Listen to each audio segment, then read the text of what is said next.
A shadow of doubt and horror crossed the faces of the council elders. They didn't know what to expect from such a statement from the guy.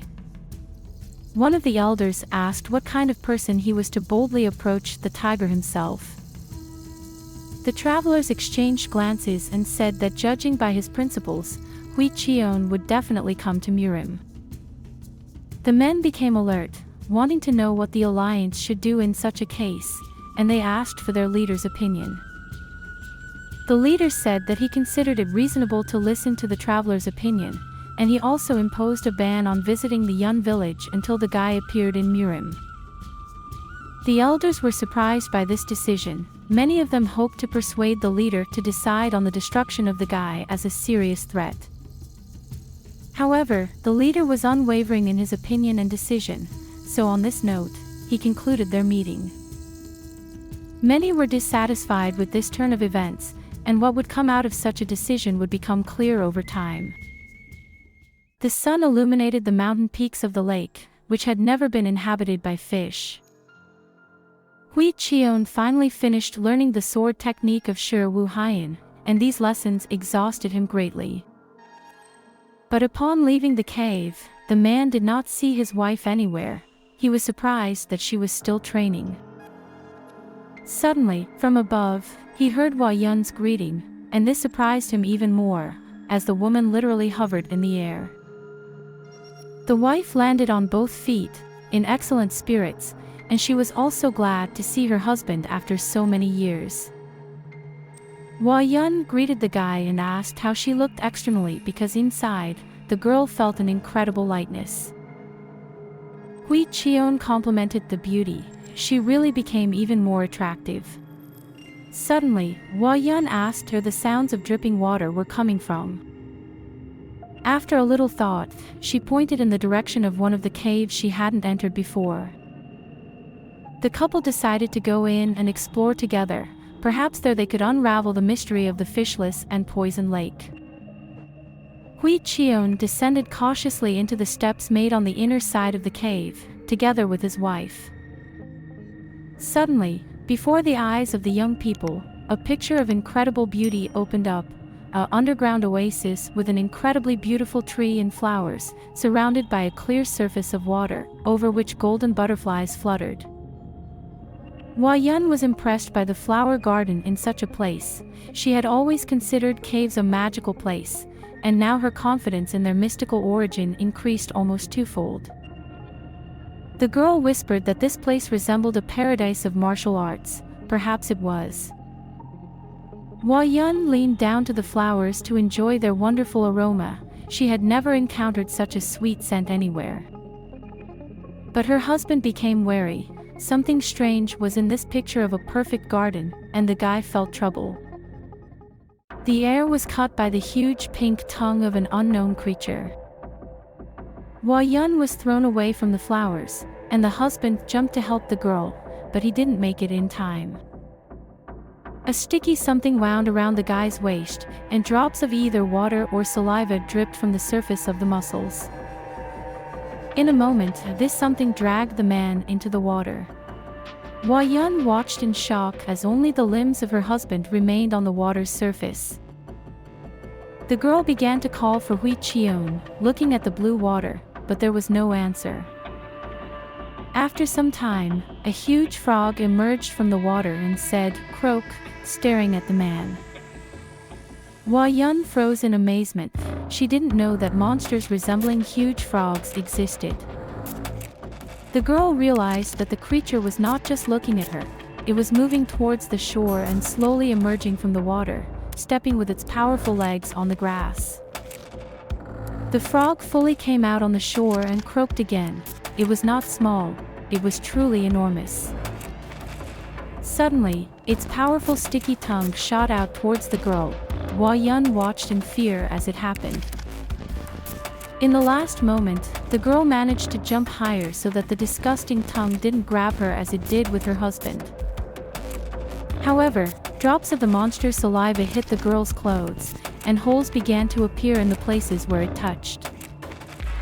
Yeon realized where the poison in that beautiful lake came from. If her dress had holes, it was no wonder that fish couldn't survive there. The frog's saliva was filled with poison. The monster stopped in front of its prey, and it carefully looked at the girl. Yeon took a defensive stance, ready to defend herself at any moment. The frog again attempted to grab the person with its tongue, spilling its poison on the ground. Yeon jumped high and landed behind the monster. The frog's body was dotted with black spots oozing with poison. For a moment, the frog lost sight of its prey, but by spinning in place, it felt the presence of the person. Suddenly, the monster jumped high, and the girl crouched down, noticing a strange movement in the creature's stomach. The girl took a closer look, and the stretched skin of the frog clearly repeated the shape of a human hand. It was terrifying and incredible. Yeon realized that her husband was alive. He was dragged directly into the monster's stomach, and now he was trying to find a way out.